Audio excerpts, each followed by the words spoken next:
Winston Churchill said, "I think I can save the British Empire from anything except the British." It was now becoming quite obvious the British had their eye on the prize, the New World. The British Empire comprised the territories ruled or administered by the United Kingdom and its predecessor states.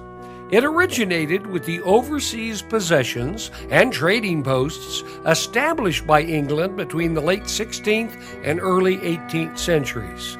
At its height, it was the largest empire in history, and for over a century was the foremost global power. Ah, the glory days. Britain, however, was not alone in its thirst for power. During the 15th and 16th centuries, Portugal and Spain were mostly the first to express interest in exploring the world and establishing an empire. The empires created were capable of generating a lot of wealth, so England, France, and the Netherlands started establishing colonies and trade networks of their own in the Americas and Asia. By 1664, the British made our area one of its many colonies throughout the world. As a result, the Dutch were squeezed out and lost the New Netherlands, which we already discussed. A moment of silence, please, for the Dutch. The British then divided up New Jersey and gave control of East Jersey to Sir George Carteret and West Jersey to Lord John Berkeley. The land had been officially named New Jersey after the Isle of Jersey in the English Channel. Berkeley and Carteret sold property in their individual parts of the region to settlers looking for political and religious freedom. Before long, America became more ethnically diverse than many of the other colonies. By this time, the population of the New Jersey colony was about 100,000 people. Wow! I remember when the entire country's population was just 300. Many of the early settlers had no problems with Great Britain's role in the establishment of the original colonies of America. After all, the British helped us greatly during the French and Indian War. We didn't think we'd really need an army, a navy, or even weapons to defend ourselves. We didn't even have much manufacturing capability, so many of our products were imported from the mother country. Great Britain had 8 million residents in 1775, while the 13 colonies had about 2.5 million people, which included roughly 500,000 slaves. Almost immediately, Englishman Richard Hartshorne became one of the first British settlers and purchased a large tract of land in New Jersey from the Lenape. The area soon became known as Portland Point and mostly included today's Atlantic Highlands, and Sandy Hook.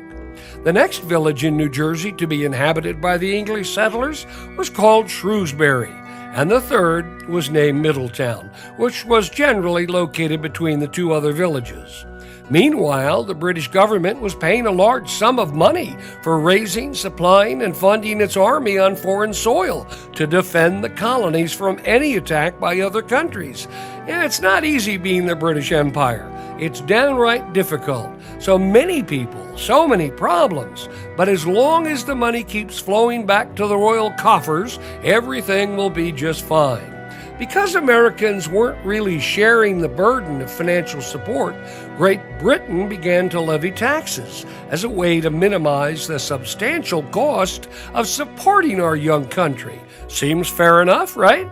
Many of the colonists agreed because it made sense to them as well. You couldn't expect to live in a new world without the necessary resources for an infrastructure to support the progress of a burgeoning civilization. So it made sense to pay a tax or two to help defray the costs. Unfortunately, some of the British legislation to create taxes was unpopular with the colonists. Colonists began to believe it was unfair and that they, as Americans, should have elected representatives instead of being dominated by England's complete control over a fledgling society. Give us a break. As a result, the colonists grew more and more discordant in their disputes with jolly old England. In reaction, the British soldiers in America began to deal with the beginnings of an American uprising with some degree of force and disrespect for the personal privacy and social interaction of Americans. It was a tense time in America as both sides attempted to find a solution. Americans formed committees of correspondence and later a Continental Congress to find common ground with Great Britain, but none was found. "The boisterous sea of liberty is never without a wave," said Thomas Jefferson. About 700 British troops were on a mission in Lexington, Massachusetts, to capture Patriot leaders and seize a Patriot arsenal. Captain John Parker, along with 77 armed Minutemen, were waiting on the town's common green. British Major John Pitcairn ordered the outnumbered Patriots to disperse, and after a moment's hesitation, the Americans began to drift off the green. Suddenly a shot was fired from an undetermined gun, and a cloud of musket smoke rose into the air. When the brief skirmish ended, 8 Americans were dead, or would soon be dead. Another 10 were wounded. Only 1 British soldier was injured, but this was all serious enough to get us really angry. And you don't want to see us mad, because we'll revolt. The American Revolution had begun. It was April 19, 1775. When those shots were fired, American revolutionaries knew in their hearts that independence was the only way to end the mostly social conflict. A young America was trying at least to stand toe-to-toe with Great Britain. It was a controversial decision made by the so-called upstart American colonists. Not everybody agreed with the idea of seeking independence from the mother country.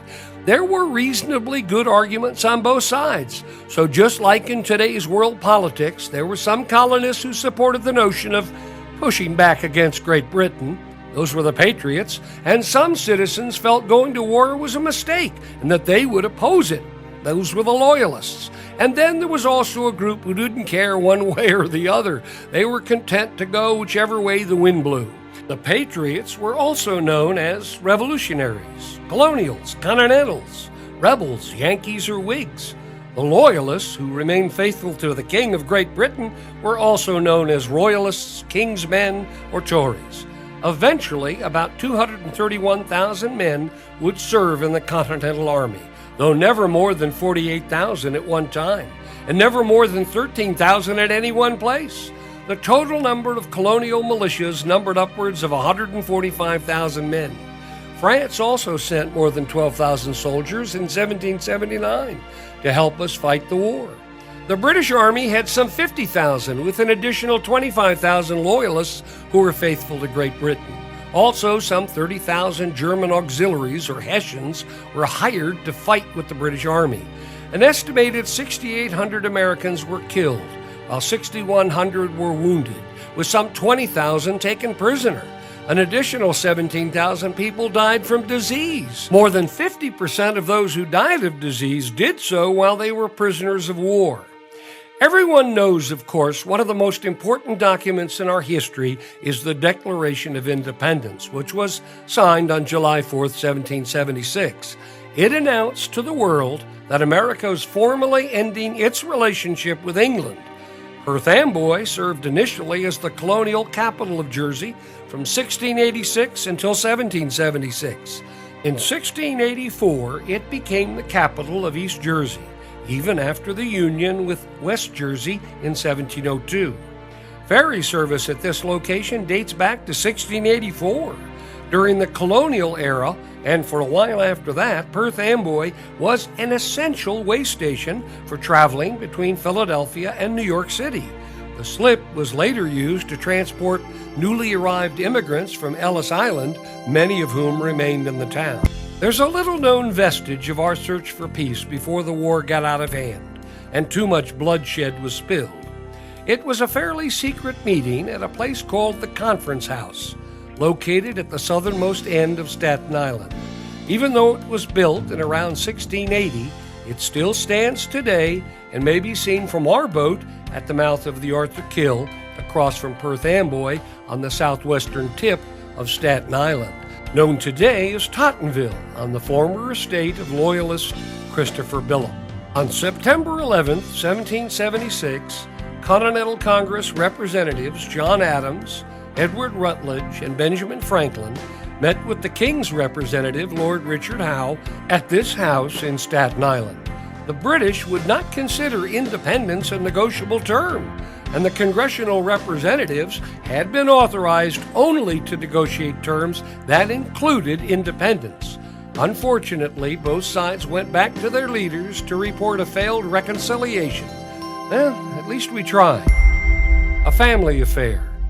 Benjamin Franklin said, "We must all hang together, or assuredly we shall all hang separately." William Franklin was born circa 1730 as the illegitimate son of Benjamin Franklin. His mother's identity was unknown, but Benjamin and his common-law wife, Deborah Reed, raised William as their son. William was close with his father while growing up, and as a young man, he participated in his father's famous electrical kite flying experiment in 1752. Eventually, 33-year-old William Franklin served as the royal governor of New Jersey. At that time, New Jersey remained a British colony, along with the royal governor who was appointed by the King of England. There were two capitals of New Jersey then, Perth Amboy in the east and Burlington in the west. During his first 11 years as governor, William lived in an estate in Burlington. Then, in 1774, he moved to Perth Amboy to live at Proprietary House. During William's years as royal governor of New Jersey, the tensions that would lead to the Revolutionary War began to grow throughout all of the colonies. As previously mentioned, feelings were mixed. Some people liked the idea of being an independent nation, while others enjoyed the existing relationship with Britain. This general disagreement would sometimes cause rifts within families, as it would within the Franklin family. Shortly after the Revolutionary War began in 1775, Benjamin Franklin and his son William met to discuss their positions regarding independence. Neither man could convince the other of their position on the matter. Benjamin was committed to the American cause of gaining independence. William was committed to being the royal governor and remaining loyal to Britain. The two met again briefly later in the year, which came to be their last meeting until the end of the war. During the war, each of the men remained faithful to their belief, and soon, as the war grew more intense, they would split apart forever. You did what? During the Revolutionary War, the Arthur Kill, which connected western Raritan Bay with New York Harbor, served as a line of demarcation between the British, who held Staten Island, and the Americans, who mostly controlled New Jersey. There was a battle on Staten Island during 1777, which became a failed attempt by the Continental Army to attack British forces. After most of the British troops had sailed from New York City, the Americans believed Staten Island was vulnerable, and so they attacked. George Washington, however, wanted to reinforce the main army with troops as soon as possible to support an assault on British-held Philadelphia. The American troops along the shore of Arthur Kill ignored Washington's request and charged blindly into battle by crossing Arthur Kill and entering Staten Island. It ended up with a hodgepodge of cross signals. As a result, the Continental troops experienced a large number of losses of dead, wounded, or captured. George Washington lost the 300 or so men he was counting on for an upcoming military campaign. The commander of the raid was accused of mismanaging it. A court-martial later exonerated him of all charges. Washington proves himself. Not everybody realized how much of a significant role New Jersey played during the Revolutionary War. George Washington spent more time in New Jersey during the war than in any other colony. There must have been a lot of sleepovers for George. New Jersey's geographic position during the war also made it a very strategic location and earned it the moniker the Crossroads of the American Revolution. The proof of New Jersey's claim to fame was the Battle of Monmouth Courthouse, which was fought during 1778. It was a battle which most historians considered to be a draw. Neither side had conclusively demonstrated winning the battle, but at the same time, it was a dramatic turning point for General Washington, who proved to the world his men could stand up against the best army in the world. the Redcoats. Now, before the Battle of Monmouth, the British Army had chased Washington's Continental Army across New Jersey and into Pennsylvania during December of 1776. Washington waited until Christmas, when most of the British military believed they would be safe during the holiday. But that's when Washington made his famous crossing to New Jersey on the Delaware River and surprised the British, who retreated immediately. It was a strategic move which allowed the Continental Army to return to New Jersey. The following month, in January, there was a clash between British and American armies in the same area near Freehold in a much larger battle which would be fought during 1782. It was the Battle of Monmouth Courthouse.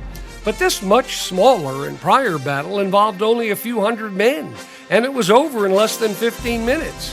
While this small skirmish didn't get included in the list of the most significant battles of the war, it did manage to create a cadre of very committed loyalists who would torment patriots in the region for the next 5 years. Some 20 miles south of Raritan Bay, one of the most critical battles of the war was going to provide General Washington with an opportunity to show the country his mettle. London sent orders to the British Army to leave Philadelphia and go to New York City.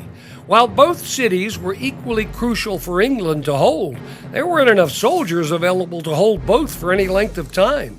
Meanwhile, American spies in the city of brotherly love advised Washington of the British plans.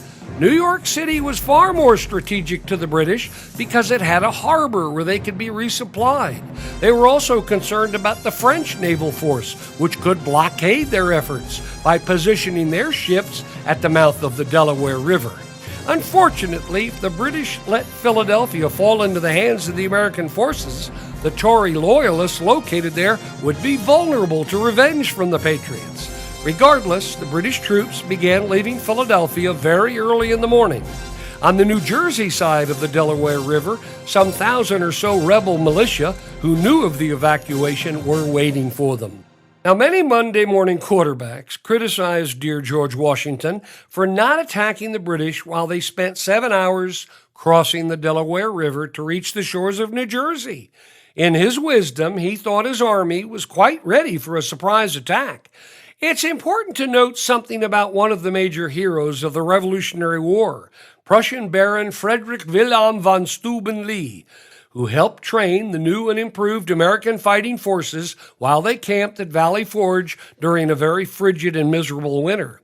Von Steuben, who most people probably never read or heard about, spoke very little English, but miraculously he did manage to teach Washington's men how to fight. Oh, and by the way, it was sweltering during the marches, which both armies were making to eventually meet their mutual destinies in a farm field near Freehold, New Jersey. The temperature rose to 90 degrees during the day. Severe thunderstorms occurred during the evening to create muddy roads on which the exhausted soldiers would tread and be eaten alive by swarms of mosquitoes. Now, both armies were reasonably close to each other, but either side was not quite sure where they were each located. Within a short time, however, the most protracted single battle of the war would begin. Now, there are several varying reports of who did what and how the battle proceeded. Nevertheless, most historians agree the fight was bloody, exhausting, and appeared to be a draw, with neither side clearly able to claim a victory. Both sides fought bravely, but neither surrendered. It ended as the sun began setting, and all the soldiers fell into unbelievable exhaustion. The British decided to leave well enough alone and chose to secretly exit the area to reach Sandy Hook, where ships were waiting to bring them to New York City. By the next morning, some 14,000 British troops had marched along Kings Highway to Middletown. The next day, they continued their march down Linden Avenue in Highlands to Sandy Hook. Within a week, they would board barges which would bring them to ships that would transport them safely to New York City. And again, while there were no clear winners of this particular battle, it built tremendous confidence in the American troops themselves, who had managed to go toe-to-toe with the most significant fighting force in the world, the dreaded Redcoats. Secondly, it made General George Washington a hero. of not only his men, but of the entire country. Those fellow officers and Patriot leaders who had been critical of Washington were now far more encouraged by his ability to lead. Almost every American prisoner was sent to a prison ship located either in Raritan Bay or in nearby Wallabout Bay, which is Brooklyn's Navy Yard today, on the East River between New York City and Brooklyn. The conditions on these ships were deplorable, and in many cases, prisoners would die as a result of their incarceration.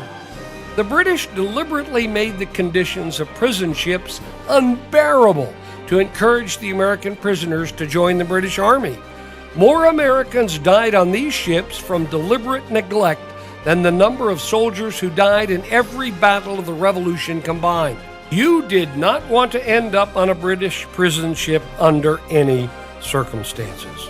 More than 11,000 men and women died from the overcrowding, contaminated water, starvation, and disease aboard these ships. Now, because New Jersey was located between New York and Philadelphia, it was strategically important for both the British and Continental armies. As a result, Monmouth County was a hotbed of conflict between patriots and loyalists. Fighting was so intense between these two politically motivated groups of citizens, it felt more like a civil war than a revolution. Residents of Monmouth County and the counties surrounding them began choosing sides. About a third of the population aligned themselves with Great Britain. These were the Loyalists, and they were mostly the upper crust folks, merchants, and those who stood to gain financially from the outcome. Another third were patriots in favor of independence from Great Britain. They were mostly farmers and those people who had a stake in gaining independence from the mother country. And then the final third of the population was independent and mainly were comprised of Quakers who were pacifists. During the tension among the three different groups, it wasn't unusual for the local population to change sides if it kept them from harm or from dangerous neighbors or those who opposed them. The level of mistrust and fear in this area was intense. It truly was a hazardous environment in which to live or state your own political views. You might have been killed in the middle of the night as a result of your position. As a result, most people avoided political discussion and kept their mouths mostly shut. While the Continental Army was fighting the Redcoats, some of the Loyalists were fighting a clandestine war of intimidation with some of the Patriots. The Patriots were not only engaged in sabotage and murder, they were also secretly supplying the Continental Army with whatever they needed. Government-sanctioned piracy. When the American Revolution began, America had no warships to fire upon the English Navy. Besides, America could not easily manufacture weapons. Much of the Continental Army's weaponry was provided by those redcoats who died in battle and left their weapons in the fields to be picked up by the Americans. In many ways, because Great Britain had the best trained and equipped army in the world, it's amazing we ever gained our independence. It took a different kind of fighting to wear down the Brits eventually. Because we had very few military ships to do battle with the British Navy, we began to repurpose more than 2,000 merchant ships to defend ourselves. Collectively, these privately owned vessels were outfitted with more than 18,000 guns and some 70,000 men who were called privateers. In a sense, it was government-sanctioned piracy. Also, some of the American colonies developed their own navies to defend or attack hostile ships. Eventually, George Washington did establish a naval force in 1775 to battle the British off the New England coast. He also authorized those privateers to help do damage to the British ships in whatever way they could. We could terrorize the British in the local rivers and waterways by rowing whaleboats into Raritan Bay to wreak havoc on the British ships which were anchored in it. After the damage was done, the privateers would escape back into the creeks, marshes, and swamps along the bay where the whaleboats would be hidden until another night. For example, Pleasant Valley, which is present-day Marlborough, was well known by the British as the Hornet's Nest because it's where local patriots would continually sting them by capturing and sinking ships in Sandy Hook Bay and then seizing Tories to exchange for American prisoners. Privateering was often done under the cover of darkness by smaller whaleboats, which carried smaller cannons. During the daylight hours, these vessels could be hidden in the marshes or creeks, which emptied into Raritan Bay. When the sun went down, the British were mostly sleeping on their ships, so privateers would leave the creeks and wreak havoc on the British ships by firing a few shots into a ship's hull, or they'd steal supplies, or even steal ships if possible. Privateering had become one of the most significant and effective military efforts in the entire war. In fact, by the end of the war, American privateers had seized some 1,500 British ships and captured more than 12,000 British sailors. Our sustained privateering efforts in Raritan Bay, the Atlantic Ocean, and other bays and rivers throughout the country did so much damage to both the private and military ships from England, it impacted the attitude of British merchants, who were losing too many ships and products that were being shipped to America. British commerce was losing revenue while the cost of insurance skyrocketed. Eventually, the population of people who lived near Great Britain's coastline were becoming concerned about a potential attack from American privateers. British merchants were pushing against their own government to end the war. Benjamin Franklin said, "Make yourself sheep and the wolves will eat you." Many patriots would help privateers by providing them with whaleboats, weapons, and supplies. They would also help them hide boats during the day to assure that the boats would be available for more attacks on other nights. One such patriot who rose to the occasion by not only supporting local efforts, but also providing food to troops in New England was John Burroughs, who lived in Mattawan, or Middletown Point as it was called at the time. He was a prosperous grain merchant and quite wealthy.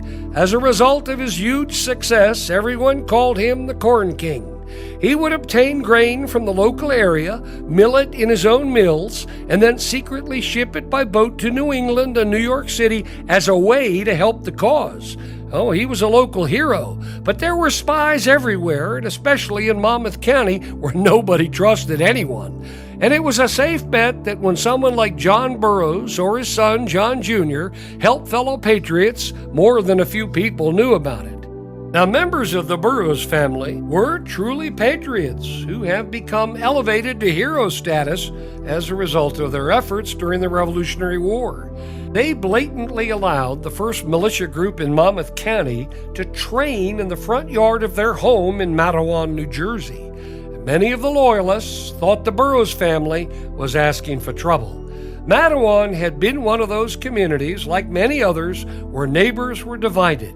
And so it wasn't long before Burroughs' blatant loyalty to the Patriot cause was too much for the Loyalist sympathizers to stand. Eventually, it's why Loyalists raided the family home in Mattawan in 1778. Now, these particular Loyalists were refugees who had lived in Sandy Hook and called themselves the Greens. Whenever this group found an opportunity for vengeance against local patriots, they would take it. While John Jr. was visiting the family mansion in Mattawan, the so-called Greens landed in Mattawan Creek and headed toward the Burroughs home. Local patriots, however, saw them coming and promptly warned the Burroughs family. As the Greens made their way to the house, John Jr. escaped out the back and swam across Mattawan Creek to hide in the woods. The local patriots began fighting with the Greens as soon as they arrived at the front of the house, but to no avail. The Greens had already set fire to the Burroughs' nearby mills and storehouses. The Greens kicked in the front door of the home at about midnight, but John Jr. was gone. His wife, however, came down the front stairs, wearing a nightgown and a shawl. One of the British soldiers demanded that she give up her shawl to wrap a wound of one of his soldiers. Margaret Burroughs refused. She said something in anger and was struck by the hilt of the soldier's sword as a reprimand. The Greens raced upstairs and searched the entire house. They even fired shots into the stairway, which can be seen today, but they found no one else. Unfortunately, some Patriot militia were killed or captured during the raid. John Burroughs Sr. was also captured and released later on.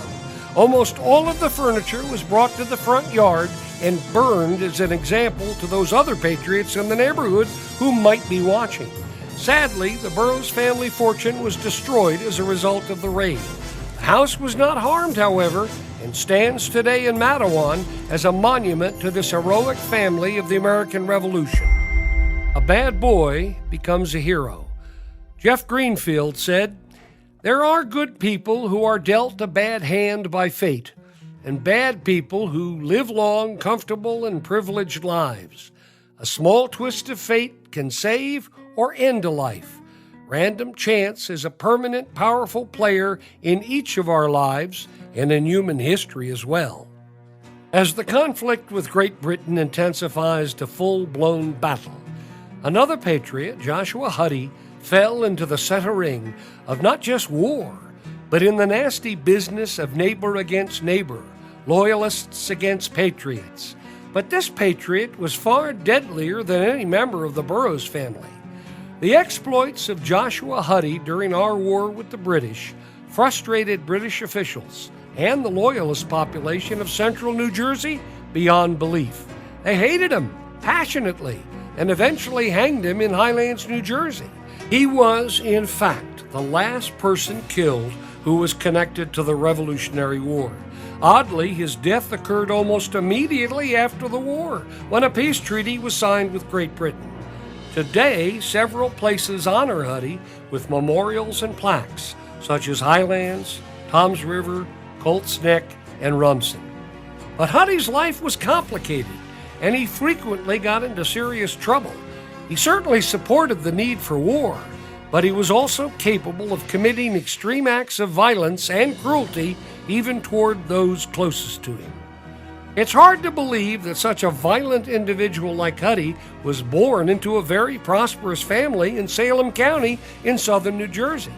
However, despite his family's good standing, he had always been in trouble, and eventually he was kicked out of the Quakers for his disorderly conduct. Huddy continued to be a bad boy for much of his life. He had been convicted numerous times for assault and theft. He continually found himself in financial difficulty. As such, he had to eventually sell his family's plantation to pay his debts and was forced into debtor's prison for a time. Before long, despite his rowdy ways, he married his first wife, who was a widow. Before his wife died, she gave birth to 2 daughters. Then he moved to Colts Neck in Monmouth County, where he married again to yet another widow who happened to inherit Colts Neck Tavern. The Monmouth County Sheriff accused Huddy during a later time of trying to steal the tavern from his wife and then force her children to leave. Oh, it was typical behavior for Huddy, and so he often found himself in trouble with the law or in court. Eventually, he made his way into prominence as the commander of an artillery company in the New Jersey militia during 1777. Huddy's bad boy attitude was perfect for his assigned job. Fellow patriots thought he was an extremely aggressive commander in the militia. He had no sympathy toward anyone, even friends or neighbors, who leaned toward the Loyalists. Most everyone feared him because of his reputation as a ruthless killer. Eventually, Huddy's notoriety as a militia officer and privateer made him a target for the Monmouth County Loyalists who wanted to punish him for his crimes. More than 8,000 slaves worked in New Jersey, which was second only to the number of slaves working in New York. Titus Cornelius, also known as Colonel Ty, had been a slave brought from Africa to be owned by John Corliss, a Quaker with a farm located along the banks of the Navesink River near the town of Shrewsbury. Quakers were pacifists and abhorred slavery. Nevertheless, Corliss owned slaves despite his faith. Generally, the Quakers taught slaves how to read and write. In some cases, they freed their slaves when they reached the age of 21. But Corliss provided no education and absolutely no hope of any eventual freedom for any of his slaves. He was also tough on his slaves and would often whip them for minor infractions of the rules he set forth. Each member of his own faith had admonished him for the treatment of his slaves. These Quakers also disapproved of his blatant refusal to provide his slaves with an education. Even after the Quakers officially forbade slavery in 1758, Corliss is said to have replied he had not thought it was his duty to give the slaves their freedom. Meanwhile, despite his enslavement, Titus began to learn more about the political leanings of the nearby families in the area. Eventually, the Quakers revoked Corliss' membership as a Quaker because of his continuing refusal to free his slaves. By 1775, the British placed governor of Virginia issued a proclamation of which Titus soon became aware. It offered freedom to any slaves or indentured servants who would escape their masters and join the British to fight in the war. The proclamation caused some 100,000 slaves in the region to conspire against their masters and join the British cause with the hope of becoming truly free. Titus escaped from Corley's property after the proclamation was made public. Soon he was fighting in the British cause. When Corley's discovered Titus had fled, he advertised in local papers promising a reward of £3 for the capture and return of Titus. Assuming the adopted name of Tai, Cornelius enlisted first in the Ethiopian regiment and fought in the Battle of Monmouth in 1778, where he had demonstrated his ability as a soldier. Both sides were impressed.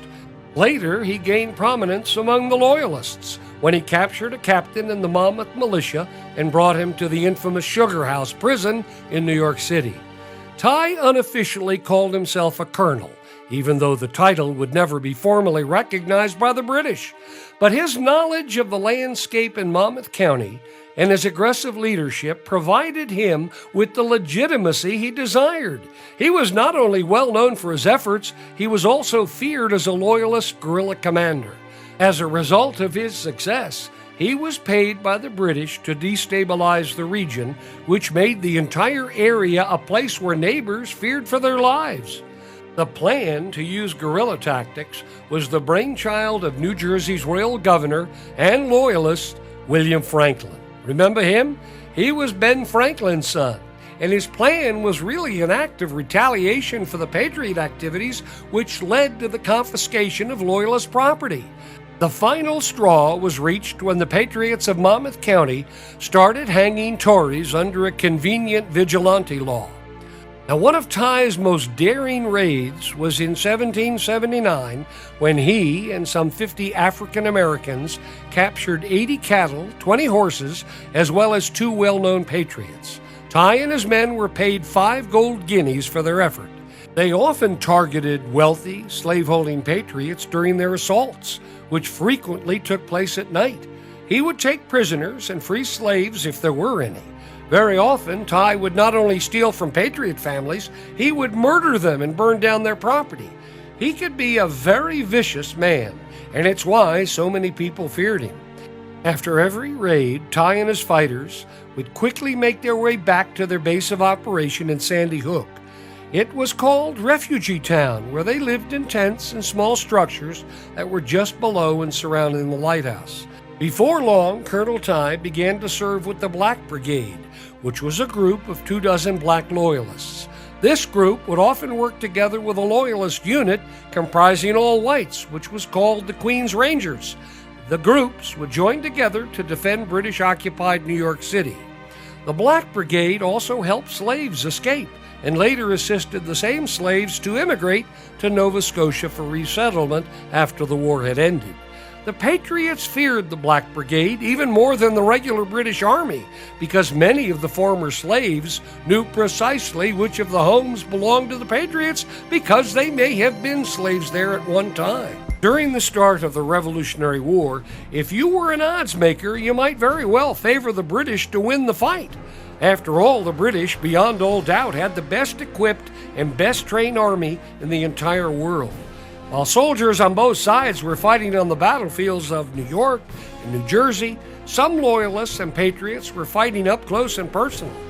So too, both Colonel Tai, a Loyalist, and Captain Joshua Huddy, a Patriot, were each fighting with a purpose in mind. Each thought his cause was the just cause. Almost everyone feared both Colonel Tai and Captain Joshua Huddy, and each thought they would win in the end. They both had much more in common, however, than they realized. They shared a mutual destiny, and in 1780, they would meet face to face.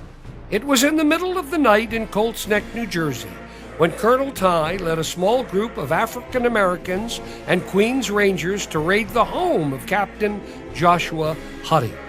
Huddy was in his home next to the Colts Neck Inn. According to a well-documented account of the attack, Huddy and an African-American servant, Lucretia Emmons, were in the house alone, as Colonel Tighe's band of loyalists began firing the muskets. Incidentally, Huddy had allowed his house to be used for the storage of an extensive collection of stolen muskets which were provided to the militia as needed. As a result, Huddy and his companion had lots of guns and ammunition for just 2 people. If there's any humor to be realized from this horrific attack, it's this. Huddy and his servant were able to hold off Colonel Tighe's siege on the house for almost 2 hours by running from window to window and firing a musket toward the outside as the servant girl reloaded musket after musket right behind him, thus giving the illusion to anyone attacking that there were more than just 2 people inside. It was a remarkably creative strategy which appeared to be working until Tighe gave the orders to burn down the house. As Huddy realized his ploy would no longer work, he ran outside to surrender and to request that the fire be put out so that his house could be spared from destruction.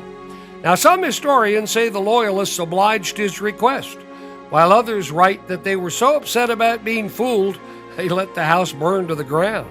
Huddy's slave girl, Emmons, who some say was also his girlfriend, managed to escape. Today, there's an historic sign in Colts Neck which marks the site of the house. Well, Huddy is now in handcuffs and surrounded by Loyalists. He's led from his house next to the Colts Neck Inn to a place called Black Point, which is today's Rumson. It's where the Navesink River joins the Shrewsbury River. Black Point was a strategic location because it was next to an inlet leading to the Atlantic Ocean, which does not exist today.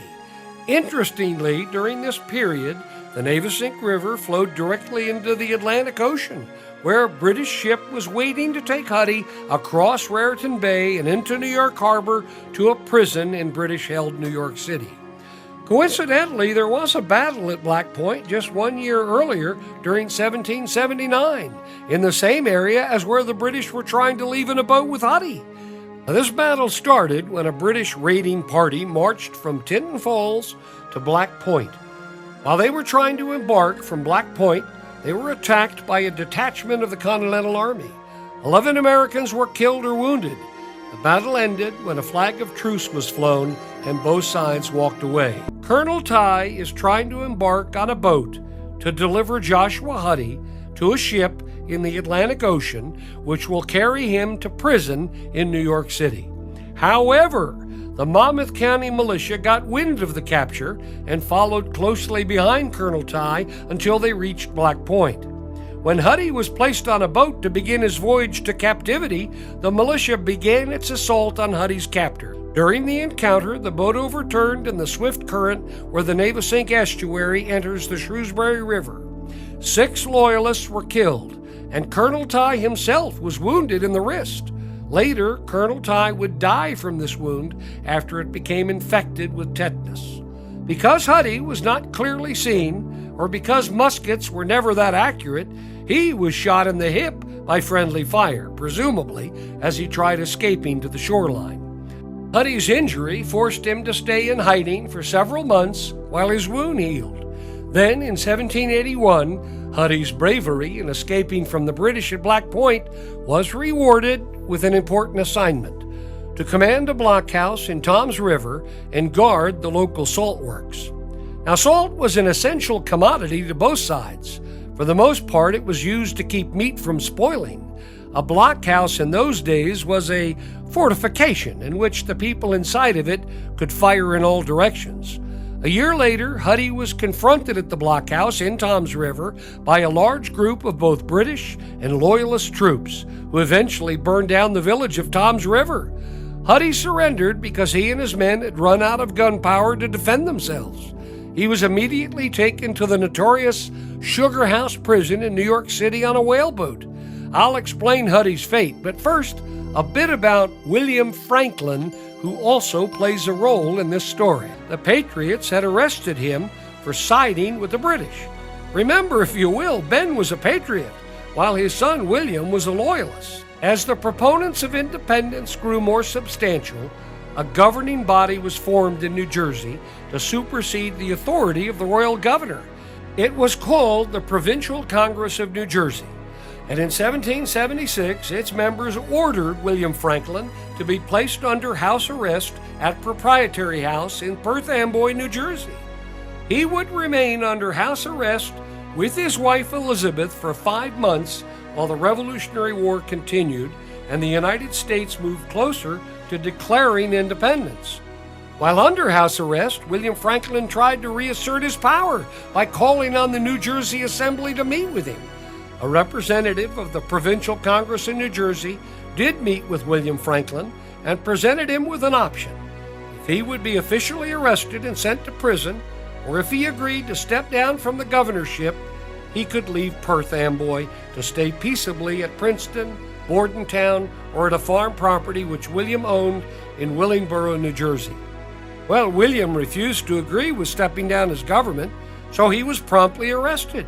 William's wife was left behind at Proprietary House, where she would continue to live for another year, but she would never see her husband again. After a hearing, the Continental Congress decided William Franklin should be removed from New Jersey and taken to a prison in Connecticut. 9 days later, the Declaration of Independence was ratified and adopted by the Continental Congress, which ironically included William's father, Benjamin Franklin. William was held as a prisoner in Connecticut until 1778. His wife had left Proprietary House to live in British-occupied New York City, where she died shortly after that. When Franklin was released from prison, he moved to New York City, where he became the primary leader of the Loyalists and organized military units to fight on the British side. Oh, he knew all about Joshua Huddy, and he hated him. Huddy had just been captured in Toms River and brought to Sugar House Prison in New York. However, William Franklin convinced the British authorities to release Huddy from the prison in New York City so he could be used as a bargaining chip in an exchange of prisoners. Well, that's what Franklin told everyone, but his intention, was far more deadly. There would be no prisoner exchange. Instead, Huddy was summarily removed from the prison and sent to Highlands, New Jersey, where Franklin intended to hang him in revenge for the murders of the Loyalists. On April 12, 1782, he arrived under guard in a section of Highlands called Gravelly Point. Before he would be executed in what today is Huddy Park, they allowed him to dictate and sign his will. He gave all possessions to his 2 daughters, and then it was over. When Huddy's body was found and recovered by the Patriot forces during the next day, they read a sign attached to his body. We, the refugees, having long with the grief beheld the cruel murders of our brethren, determined not to suffer without taking vengeance, and thus begin, having made Captain Huddy as the first object to present to your view. And we further determined to hang man for man while there is a refugee existing. Up goes Huddy for Philip White. Now White was one of the Loyalists they accused Huddy of murdering. General Washington's troops, militia and regulars, were outraged with the hanging of Joshua Huddy and demanded retaliation for what they perceived as an act of murder and not an act of war. Washington declared if the individual responsible for Huddy's death was not turned over to the Continentals, a British captain would be chosen at random among the prisoners of war and executed. Less than 2 months after the hanging of Huddy, British Captain Charles Asgill was selected in a drawing to be the one punished as revenge. Eventually, Washington and members of Congress determined that the execution of Asgill would result in more unnecessary violence by both sides. And besides, everyone knew the Revolutionary War was coming to an end. But Washington needed to save face with his troops who wanted revenge. As a result, the French foreign minister helped Washington and the Congress by publicly appealing for a stay of execution for Asgill. Congress agreed gladly, and it was over. Later, British General Henry Clinton wrote to General Washington, calling the execution of Captain Joshua Huddy an act of barbarity. Oddly, Joshua Huddy was one of only 2 American prisoners of war executed by the British during the American Revolution. Huddy was buried in an unknown location on the grounds of the Old Tenant Church in Manalapan Township in New Jersey, where a simple military marker sits near the church itself. More than 400 people attended his funeral service. Huddy's contributions to the Patriot cause in present-day Monmouth and Ocean counties are commemorated in several monuments and parks named for him. And while his methods of terroristic intimidation and murder among communities of Loyalists seem barbaric, he remains a hero of the American Revolution. Now, Benjamin Franklin and his son William only saw each other one more time after the Revolutionary War came to an end. They met in London during 1785 to sort out some business and financial matters. After the strictly business meeting, the two men never spoke again. Benjamin died in Philadelphia 5 years after meeting with his son, who died in London during 1813.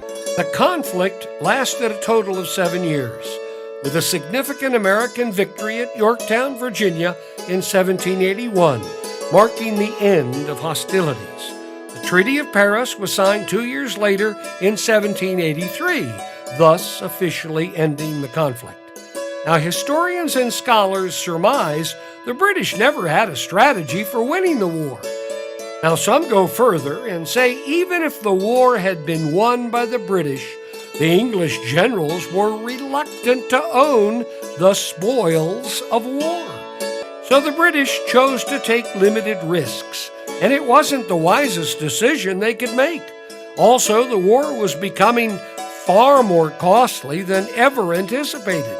Even resupplying their troops with ships from abroad took time, and England had enough to worry about back home. But probably more important than any of these considerations was that the British overestimated the support from the Loyalists, which they dearly needed to win. The Loyalists were perceived as never really stepping up to the plate to fully commit themselves to supporting the British cause. And perhaps the role of the Patriots, mostly in Monmouth County, New Jersey, was more critical to winning the war than anyone thought at the time or realized in the present. Patriots like Burroughs and Huddy, and so many more, really did ignite the engine to move a young country forward. When the British finally left in 1783, they took along many of the Loyalists, including prominent people in business, lawyers, financiers, and clergymen. The Anglican Church had been especially influential in the colonial era, and it began to lose much of its influence as many of its members also departed. It also lost its funding from the British Society for the Propagation of the Gospel and was eventually abolished in 1784. As a result, it also lost control of King's College, which is now Columbia University, and New York City became more democratic and much more open to ambitious entrepreneurs from middle class and poor backgrounds. As the British retreated, tens of thousands of Loyalists left America to escape the dangerous world in which they would be ridiculed or even killed for their political beliefs. About half of the Loyalists returned to Great Britain. The rest went to Canada to settle in Nova Scotia and New Brunswick. And the Loyalists were at times a very uneasy reminder of this defeat. In the end, the story of America's fight for independence is complicated and far beyond what several thousand words or even a single book can describe adequately. But hopefully you at least have a better understanding of what contribution this part of the United States made to the collective effort. While most of the British troops left New York City and sailed back to England, there were still a few ships of the Royal Navy who had not pulled up anchor quite yet. One of England's warships, the HMS Assistance, was preparing to depart on December 30th, 1783, but it sent 5 sailors ashore at Sandy Hook to get fresh water before they would set sail. Well, guess what? Those individuals decided to desert the ship and stay in America instead of getting water. The next day, 6 more crew members also deserted. The ship's commander sent a search party of 14 men ashore to find the 11 deserters in frigid weather. Then it started to snow for 2 days, and the crew members still hadn't returned to the ship. The ship's commander, Hamilton Douglas Halliburton, and his additional crew members went ashore for one last look. The next day, more crew members went looking and found the commander and search parties had been frozen to death in the snow. They were buried at Sandy Hook on the following day. The deserters, however, were never found. After the commander's death on Sandy Hook, his mother, Catherine, had a marble monument erected at the site of the graves with a plaque which read, "Here lie the remains of the Honorable Hamilton Douglas Halliburton, son of Shoto Charles, Earl of Morton, and heir of the ancient family of Halliburton of Pitcairn in Scotland, who perished on this coast with 12 more young gentlemen and one common sailor, in the spirited discharge of duty, the 30th or 31st of December, 1783, born October the 10th, 1763, a youth who, in contempt of hardship and danger, though possessed of an ample fortune, served 7 years in the British Navy with manly courage. He seemed to be deserving of a better fate. To his dear memory and that of his unfortunate companions, this monumental stone is erected by his unhappy mother, Catherine, Countess Dowager of Morton." Woo! During 1808, a French ship landed off Sandy Hook, and because France was at war with the British, the crew destroyed the monument. As a result, the graves were unmarked and forgotten. In 1908, however, the remains of the 14 sailors were discovered while workers were digging, and the bodies were exhumed and then interred at a cemetery in Brooklyn. Another monument was built in 1937 at the same location as the original monument on Sandy Hook. 2 years later, Queen Elizabeth and King George VI of England visited the United States to pay their respects at the second monument. Eventually, the last of the British ships had left America in defeat by the end of 1783. By the time we did gain our independence in 1783, the fortifications along our seacoasts were in deplorable condition. A decade after winning the war against England, we were now becoming increasingly concerned about a potential conflict in Europe. As a result, we built 20 forts and 13 harbors throughout the United States. These forts were relatively small and consisted of walls laid out at angles resembling a star shape, so that the enemy could not gather at the bottom of a particular wall beneath a vertical field of fire. In this way, those defending any of the walls could clearly see and then fire at the enemy near the base of the adjacent walls. A single tier of cannons was usually on the roof of the fort. The first of the forts were built in Portsmouth, New Hampshire, Boston, Massachusetts, Newport, Rhode Island, and Philadelphia, Pennsylvania. Now, young America was on its own, and life was rough. Infants would often die young. If someone got sick, there was a good chance they might die. Even though many people were religious, most were superstitious. Most people either worked on a farm or owned one. Believe it or not, poverty was not prevalent compared to England at the time. Plantations were owned by wealthy landowners who used slaves of African descent. Wealthy women also owned slaves to help them with their household chores. Mostly, the boys received an education, while girls were raised to be responsible for household duties. Many of the wealthy citizens could afford to attend college. Women, slaves, and a lot of poor men could not vote and could not hold any public office. Middle-class men were able to vote, but they usually didn't aspire to hold any political position. The wealthiest men, however, held most of the political power. As you might imagine, men were in charge for the most part. Men and women were marrying quite young. If you were a widow or a widower, you remarried quite quickly. Folks were not divorcing because it was virtually unknown as an option for an unhappy marriage. Religion also made it quite clear that marriage was forever. Lots of married couples had large families. Parents and grandparents of these families would live with them. Poor people made clothing on their own for the most part. The wealthy could afford to have custom clothing made, or they could purchase clothing from stores. Well, there was plenty of food in those days, but the variety of it was somewhat limited. Most of the food was grown and cooked at home. Medicine had not progressed enough to do much good. There weren't many doctors, and those who existed weren't well trained. Society took a dim view of their collective abilities. The type of house you lived in depended upon your wealth. Homes were not electrified and were heated by a fireplace. There was no plumbing, and you either had an outhouse or you visited the backyard or woods to do your business. The most common of houses was the log cabin because it didn't require refined lumber to build. If you had indentured servants, they would serve 5 to 7 years. Let's be truthful, however. They were still considered to be slaves and were not paid. None were allowed to get married. Wealthy entrepreneurs primarily invested in land and commercial opportunities. There weren't many roads, so transportation was limited to walking or to riding a horse on dirt paths. The preferred method of travel, however, was via the waterways leading to Raritan Bay. The good news is that mail delivery and newspapers were available, but not quite regularly or timely.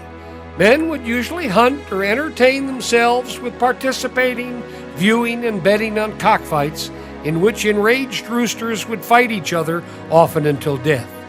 Women participated in less violent activities, such as sewing and quilting. Both men and women loved music and dancing. Religion was also firmly embedded in American society during these days. People said their daily prayers and attended church on Sundays, where the rich people sat in the front and the poor people sat in the back. The entire area surrounding Raritan Bay began developing quickly. There was a growing feeling of independence among some, but the island of Manhattan was very definitely split in its loyalties to the king. Remember, the city was under British occupation until the end of the war, and was also the last port from which British ships sailed back home in 1783. New York City, however, was somewhat cosmopolitan even from the beginning. A visitor to the city during the early Revolutionary period wrote that, quote, "The inhabitants are in general brisk and lively. The women were handsome," he recorded, as did others new to the city, though he added, quote, "It rather hurts a European eye to see so many Negro slaves upon the streets," unquote. Freedom of worship was an integral part of the city's values because of the trial for libel in 1735 of John Peter Zenger, editor of the New York Weekly Journal. His innocence had established the principle of freedom of the press. A fresh new America was starting to get its feet on the ground.